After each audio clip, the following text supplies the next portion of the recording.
Hi friends, आज आपण bearish flag chart pattern बघणार आहोत. बिअरिश फ्लॅग चार्ट पॅटर्न म्हणजे काय, बिअरिश फ्लॅग पॅटर्नचं फॉर्मेशन कसं होतं, बिअरिश फ्लॅग पॅटर्न चार्टवर बनल्यानंतर आपण एंट्री एक्झिट कुठे घेतो आणि टार्गेट किती घ्यायचं हे आज आपण या व्हिडिओमध्ये बघणार आहोत. तर बिअरिश फ्लॅग चार्ट पॅटर्न हा एक बिअरिश कंटिन्युअस चार्ट पॅटर्न आहे. हा चार्ट पॅटर्न फक्त डाऊन ट्रेंड मध्ये बनतो. इथं डाऊन ट्रेंड चालू झालं होतं. या डाऊन ट्रेंड मध्ये कन्सोलिडेशन झोन झालं आणि त्या कन्सोलिडेशन झोन मध्ये बेअरिश फ्लॅग तयार झालं. त्यानंतर बेअरिश फ्लॅग तयार झाल्यानंतर एक कॅन्डल डाऊन साइडला त्यांनी बेअरिश फ्लॅग पॅटर्नचं ब्रेकआउट दिलं. त्यानंतर प्राइस डाऊन ट्रेंडला गेली आहे. हा चार्ट पॅटर्न कोणत्याही टाइम फ्रेम मध्ये बनतो. आता निफ्टी बँक मध्ये बेअरिश फ्लॅग चार्ट पॅटर्न बनला होता. 5 मिनिटच्या कॅन्डल फ्रेमवर हे बेअरिश फ्लॅग चार्ट पॅटर्न बनला होता. या चार्ट पॅटर्न मध्ये रिस्क खूप कमी असते आणि रिवॉर्ड खूप मोठा असतो. आणि या बेअरिश फ्लॅग पॅटर्न मध्ये या ब्रेकआउट कॅन्डलचीच फक्त रिस्क असते आपला आणि रिवॉर्ड हा भरपूर मोठा असतो. रिवॉर्ड भरपूर मोठा म्हणजे जेवढं डाऊन ट्रेंड चालू झालं होतं या पॉइंट पासून या पॉइंट पर्यंत तेवढंच टार्गेट या ब्रेकआउट कॅन्डल पासून खाली घ्यावं. तर बेअरिश फ्लॅग पॅटर्नचं फॉर्मेशन कसं होतं हे आपण या व्हिडिओमध्ये बघूया. तर प्राइस डाऊन ट्रेंड मध्ये असताना एक शार्प डाऊन साइड मूव नंतर प्राइस कन्सोलिडेशन झोन मध्ये जाते. या डाऊन साइड मूवला फ्लॅग पोल असे म्हणतात, कारण ज्या सेलर्सने वरून स्टॉक्स किंवा या निफ्टी किंवा बँक निफ्टी मध्ये जरा बेअरिश फ्लॅग पॅटर्न झाला असता तर त्यांनी तिथे पुट ऑप्शन बाय केला असतो आणि ते तिथे प्रॉफिट बुकिंग करत असतात आणि या पर्टिक्युलर झोनला प्राइस कन्सोलिडेशन झोन मध्ये जाते आणि तिथे बेअरिश फ्लॅग पॅटर्न तयार होतो. या फ्लॅग पॅटर्नचं कन्सोलिडेशन खूप छोटं असतं, त्यामुळे या पॅटर्न मध्ये जी रिस्क इन्व्हॉल्ड असते ती खूप कमी असते आणि रिवॉर्ड हा भरपूर मोठा असतो. या कन्सोलिडेशन झोन मध्ये छोटे छोटे सपोर्ट आणि रेजिस्टन्स बनत असतात आणि हे छोटे छोटे रेजिस्टन्स किंवा सपोर्ट बनले तर रेजिस्टन्सच्या हायला टच करून एक ट्रेंड लाईन ड्रॉ करावी. आपण रेजिस्टन्सच्या हायला टच करून एक ट्रेंड लाईन ड्रॉ करूया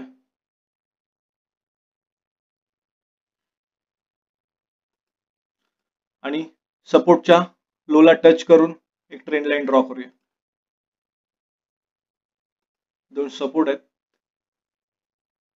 त्याच्या लोला टच करून आपण ट्रेंड लाईन ड्रॉ करूया. त्या सपोर्टच्या लोला टच करून आपण एक ट्रेंड लाईन ड्रॉ केली आहे. त्यानंतर प्राइस या सपोर्ट लाईनचा कलर ग्रीन देऊया. त्यानंतर प्राइस या सपोर्ट लाईनचं ब्रेकआउट घेऊन खाली जायला लागते. हे सपोर्ट लाईन होती, या सपोर्ट लाईनचं ब्रेकआउट दिलं या प्राइसने.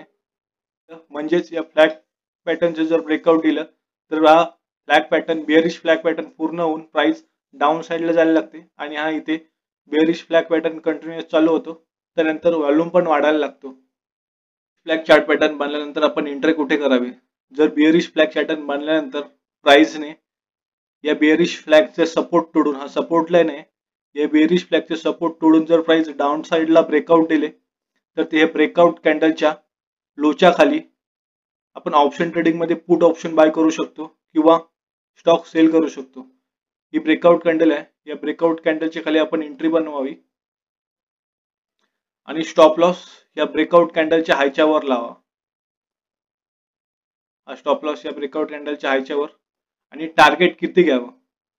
तर पॉइंट ए पासून पॉइंट ए बी पर्यंत जेवढं प्राइस डाऊन ट्रेंडला आलंय तेवढंच टार्गेट आपण या ब्रेकआउट कॅन्डल पासून खाली घ्यावं. पॉइंट ए पासून पॉइंट बी पर्यंत जेवढं टार्गेट आहे तेवढंच टार्गेट या ब्रेकआउट कॅन्डल पासून खाली घ्यावं, म्हणजे इथून. आणि त्यानंतर आपण इथून एक लॉंग शॉर्ट पोझिशन लावावी. शॉर्ट पोझिशन लावल्यानंतर इथं आपली एंट्री बनली असती. आपला स्टॉप लॉस ब्रेकआउट कॅन्डलच्या हायच्या वर आणि हे टार्गेट पॉइंट ए पासून जेवढं पॉइंट बी पर्यंत आलंय तेवढंच टार्गेट ब्रेकआउट कॅन्डल पासून खाली घ्यावं. या बिअरिश फ्लॅग चार्ट पॅटर्न मध्ये रिस्क भरपूर कमी असते. एवढी रिस्क या ब्रेकआउट कॅन्डलची रिस्क होती आणि रिवॉर्ड रेशिओ हा भरपूर मोठा असतो. त्यामुळे हा फ्लॅग चार्ट पॅटर्न आपला भरपूर प्रॉफिट देऊ शकतो. आता एक बिअरिश फ्लॅग चार्ट पॅटर्नचा आपण एक्झाम्पल बघूया. निफ्टी बँक इंडेक्स मध्ये 26 मार्चला एक बिअरिश फ्लॅग चार्ट पॅटर्न बनलेला आहे. प्राइस डाऊन ट्रेंड मध्ये होतं. डाऊन ट्रेंड मोला पोल असे म्हणतात. या डाऊन ट्रेंड मूव मध्ये ज्या सेलर्सने वरून स्टॉक सेल केला असतो किंवा ज्यांनी निफ्टी किंवा बँक निफ्टी मध्ये पुट ऑप्शन बाय केला असतो ते त्यांचा इथे प्रॉफिट बुकिंग करत असतात आणि त्या प्रॉफिट बुकिंग झोनला इथे कन्सोलिडेशन झोन तयार होते. या कन्सोलिडेशन झोन मध्ये छोटे छोटे सपोर्ट आणि रेजिस्टन्स बनतात. दोन रेजिस्टन्सच्या हायला टच करून आपण एक रेजिस्टन्स लाईन ड्रॉ करावी आणि दोन सपोर्टच्या लोला टच करून आपण एक सपोर्ट लाईन ड्रॉ करावी. त्यानंतर प्राइसने या सपोर्ट लाईनचा ब्रेकआउट दिला तर त्या ब्रेकआउटच्या जर ती ब्रेकआउटची कॅन्डल असते तर ब्रेकआउटच्या कॅन्डलच्या लोच्या खाली आपण ऑप्शन ट्रेडिंग मध्ये पुट ऑप्शन बाय करावे किंवा हे जर स्टॉक्स मध्ये झालं असतं तर ते आपण तिथे स्टॉक सेल केला असता. या कॅन्डलवर आपण एंट्री बनली असती आपली आणि या ब्रेकआउट कॅन्डलच्या हायच्यावर आपण स्टॉप लॉस लावला असतं. ते आपलं स्टॉप लॉस बनलं असतं.